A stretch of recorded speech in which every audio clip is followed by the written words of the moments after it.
আসসালামু আলাইকুম গাইস, আশা করি সবাই ভালো আছেন। তো আপনারা জানেন যে গতকালকে বিনতি মারিয়া আপু মিরপুর কলেজে পরীক্ষা দিতে যাওয়ার সময় নাকি সে নিখোঁজ হয়ে যায়, যার জন্য সকাল থেকে রাত অবধি আমাদের বাংলাদেশের প্রত্যেকটা মানুষের ঘুম হারাম হয়ে গিয়েছে। কেউ ঘুমাইতে পারে নাই, সবাই পোস্ট শেয়ার করতেছে, সবাই তার জন্য খুবই খুবই আকুতি মিনতি করতেছে সবার কাছে যে সবাই পোস্ট করো, সবাই শেয়ার করো, সবাই সিসি ক্যামেরা চেক দাও, মানে আইনগতভাবে যত সাহায্য নেওয়ার কথা সবই নেওয়া হচ্ছে তার ব্যাপারে। মানে খুবই এক্সাইটেড পুরো বাঙালি, যেন তাকে সুস্থভাবে বের করে আনা যায় বা সে কোথায় গেছে, কি হয়েছে তার, সেটা যেন সবাই জানতে পারে। হ্যাঁ, তো রাত 11টার সময় র্যাব তাকে উদ্ধার করে কোথা থেকে জানেন? সাভার থেকে। সে নাকি সে যেটা বলেছে যে সে বাসা থেকে বের হওয়ার পরে যে কোনোভাবে সে নিখোঁজ হয়ে যায় এবং সে সাভার একটি বাসার মধ্যে সে নিজেকে আবিষ্কার করে, মানে সে দেখে ঘুম থেকে উঠে যে সে সাভারে আছে। তো পরীক্ষা হওয়ার কথা মিরপুরে থাকলেও ভুলবশত পরীক্ষা সাভারে হয়ে যায় এবং কে সেখান থেকে পরীক্ষার ফলাফল হচ্ছে এটাই যে রেপ তাকে উদ্ধার করে এবং কে উদ্ধার করার পরে তার কাছ থেকে তেমন কিছু জানা যায় নাই। সে মানসিকভাবে বিপর্যস্ত ছিল, যার জন্য তাকে কোনো কিছু জিজ্ঞাসাবাদ করতে পারে না। এতক্ষণ তো শুনলেন সংবাদ, এখন শুনেন আমার কথা হচ্ছে এটাই ভাই। ঠিক আছে, মেয়েটা হারাই গেছে, নিখোঁজ হয়েছে, যে কোনোভাবে তাকে সাভার পাওয়া গেছে।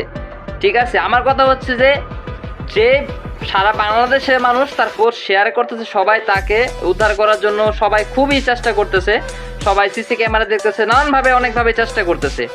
তো এতটুকু জানানো উচিত ছিল যে সে আসলে কিভাবে হারাই গেছিল, কোথায় ছিল, কাউকে সে চিনতে পারছে কিনা, এরকম কোনো তথ্যই তার কাছ থেকে পাওয়া যায় নাই।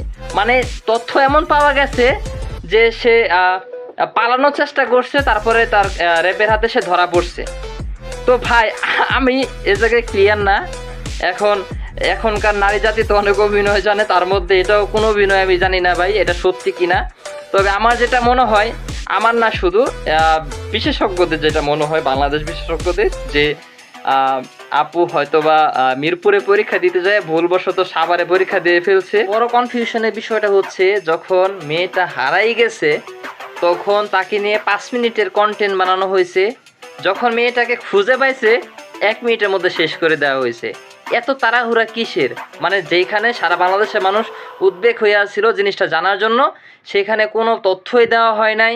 শুধু এইটুকুই তথ্য দেওয়া হয়েছে যে সে ওইখান থেকে পালাইতে যায়, পরে সে রেবের হাতে ধরা পড়ছে। এইটা কোনো তথ্য হইলো ভাই? ওই জায়গায় সে ছিল, সে কাউকে চিনতে পারছে কিনা, এগুলো কোনো তথ্যই পাওয়া যায় নাই। তো আপনারা এমন কন্টেন্ট বানায়েন না প্লিজ। মেয়েটা হারাই গেছে 5 মিনিটে কন্টেন্ট বানায়